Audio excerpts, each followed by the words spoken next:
I started it 3 years ago.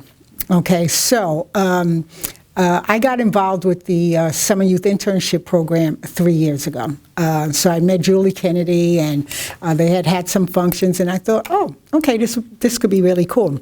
Now, this was still during the pandemic. So what happened was they informed me that I could have up to 10 students. And I thought, oh, I must be out of my mind. And I literally did take 10 students the first year. I interviewed all of them. I tried to find out what their skills were. But like her, who she explained that I was her first offer, I realized that some of the kids were not going to get other offers. And it's a paid internship. So I wanted to make sure that some of these kids could literally get paid for the summer. So I created special, unique projects for all of them. But I had already come up with the ideal for the Ukrainian book. And actually, Paulette, we have to give Paulette credit. Paulette Martinez is her name. She was my first summer intern on the project.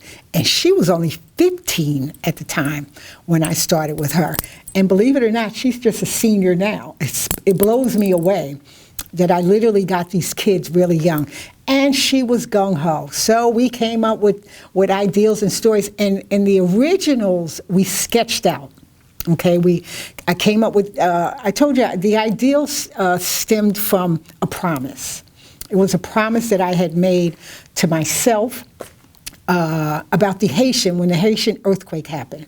So a dear friend of mine, Michael Capone, he didn't even have GEM at that time, Global Empowerment Mission, but I had said to him I wanted to do something for the kids. So I discussed with him making a comic book because that's what I do.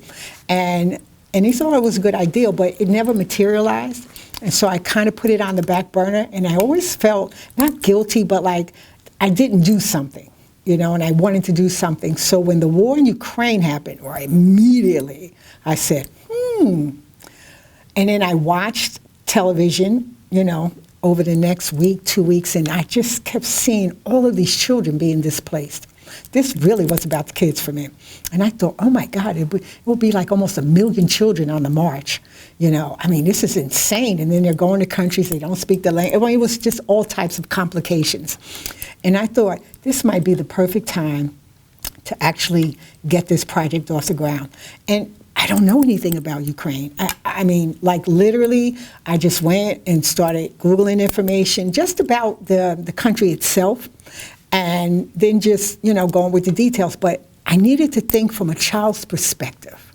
Okay, that was the key for me here, was to try to get into their heads. And, I've had my own drama in life, and I know what it's like to be scared. I always thought that comic books were really something that kids use, especially when they're going through trauma. There's something about them that, make kids think and, puts them in other situations that they wouldn't think about. So that's how the story came about. So we had the sizzle in the teaser, and I sat on it for 2 years. And it wasn't until I saw her resume, okay, the only one word popped out, Ukraine. That was it for me, okay? And I was sold. And then I interviewed, look at her. Seriously, look at this beautiful, eloquent young person who seemed to be on the ball immediately. And then I asked her would she like to be involved in this project. But my major concern was to make sure I didn't cause any kind of like PTSD doing this, because she's young, and I didn't want to have that effect. But she was like, no, she was very excited, and she thought she would be helping young kids. And so that's how it came to be.